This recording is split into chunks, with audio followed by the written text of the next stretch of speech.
Hello नोंथांमोन, आं दिनै नोंथांमोननो गाव गावनि पान कार्डखौ एक्टिभ दंना इनएक्टिभ दङ आरो बेखौ इन्टारनेटआव बोरै नायो बेखौनो आं नोंथांमोननो नैबे भिडिअनि गेजेरजों फोरमायगोन। आरो नोंथांमोना आंनि चेनेलाव गोदानब्ला चेनेलखौ साबस्क्राइब खालामनो थाखाय गुरै खावलायनाय थाबाय। गोबाव खालामसिनो लेट्स गो। लोगोफोर, आं दा भिडिअखौ जागायनोसै।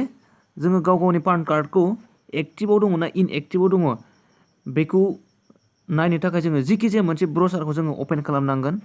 अपेन खालामखांनायनि उनावहाय नै बे गोजौआव सार्च अर इन्टार एड्रेसाव बेहाय इनकाम टेक्स बिदि टाइप खालामनानै होनांगोन आरो नङाबा ITR टाइप खालामबाबो जागोन आरो ITR माने इनकाम टेक्स रिटार्न आरो आं इनकाम टेक्सखौनो लिरसै। इनकाम टेक्सबाबो जायो। इनकाम ओमफ्राय स्पेस होना इनकाम टेक्स TAX टेक्स बेबायदि टाइप खालामखांनायनि उनावहाय नैबे ग'आव क्लिक खालामनांगोन आरो आं दा ग'आव क्लिक खालामबाय। नोंथांमोना बेबायदि ग'आव क्लिक खालामनांगोन। र' कमप्लिट जाथ'वाखै, लडिंआ कमप्लिट जाहोग्रोनो नांगोन, नङाबा एसे नांथा नुंथा जानो नागिरो। स्ल' जायै बायदि एसे स्पिड जानायनि लडिंखौ खारहोग्रोजोबसै। खारजोब्बाय नै, बेनो आरो मोजां नायै नोंथांमोना नै वेबसाइटआ e filing home page income tax department government of India. बेनो आं एसे जुम खालामबाव नै गोथां गोथां अरिजिनेल आरो बेयो। HTTPS थपाथप मोननै दं ओमफ्राय स्लेसआ मोननै www.incometaxindia.efiling.gov.in बेनो आरो मेन वेबसाइटआ। जों दा बेनि सिङाव हाबनो नांगोन। आं दा बेहाय क्लिक खालामबाय, नोंथांमोना बिदि क्लिक खालामनांगोन। जों बेनि सिङाव हाबलांसै। लडिं जागासिनो दङ, र' अपेन जाथ'वाखै, एसे सम नांगोन। कमप्लिट जाथ'वाखै लडिंआ, कमप्लिट जाग्रोथों। जाबाय नै, खारजोबखांबाय, कमप्लिट जाबाय लडिंआ। बेनिफ्राय नै बेखौ मोनसे सायाव एडभार्टाइज बायदि जाखांबाय, जों बेखौ दानगारनांगोन, जोङो सानजाबाव सेरनांगोन। एखनायाव दा सेरबाय आं सानजाबाव।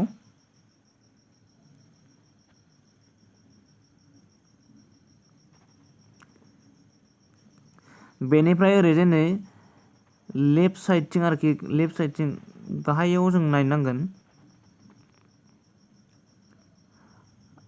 लिंक आदार साबमिट रिटार्न्स फर्म दं नै इ-भेरिफाइ रिटार्न ITR स्टेटास दङ, ओमफ्राय नै नो इउर टार्न AO दङ। जों बेनि सिङाव हाबनांगोन। भेरिफाइ इउर फान्ड डिटेल्स, मोजां नाय नोंथांमोना नै बेनि सिङाव जों हाबनो नांगोन आरो नै बेनो भेरिफाइ इउर फान्ड डिटेल्स। नै बेहाय क्लिक खालामनांगोन। आं दा बेयाव क्लिक खालामबाय, नोंथांमोनाबो बिदि क्लिक खालामनांगोन। लडिं जागासिनो, र' कमप्लिट जाथ'वाखै। नै खारबाय। बेनिफ्राय नै बेहाय पान कार्ड नाम्बारखौ होनांगोन, नोंथांनि पान कार्ड नाम्बारखौ होदो, फुल नेमखौ होदो, ओमफ्राय डेट अफ बार्थ होदो, बेहाय स्टेटासखौ होदो इन्डिभिजुवेल, गाव गावबागाव दिहुननाय नालाय इन्डिभिजुवेल जायो। ओमफ्राय दस्रा ग्रुपफोरजों दिहुननाय बा बेफोरखौ होनांगोन, कम्पानि बा कम्पानि, गभर्नमेन्ट बेफोरखौ होनांगोन आरो आंना दा इन्डिभिजुवेल नालाय आं इन्डिभिजुवेलखौ होबाय, बांसिनानो इन्डिभिजुवेल जायो जोंना। बेनिफ्राय नैबे केपचा जेरै दं एरैनो बेहाय एखे लिरनानै नैबे साबमिटआव होनांगोन आरो बिसोर गासिबो कमप्लिट फिलआप जाखांनायनि उनावहाय साबमिटआव होनांगोन आरो आं दा बेखौ नोंथांमोननो दिन्थिलायला, नोंथांमोनखौ होदो। आं दा डाइरेक्ट साबमिटआव होनायखौल' आं नोंथांमोननो दिन्थिसिगोन।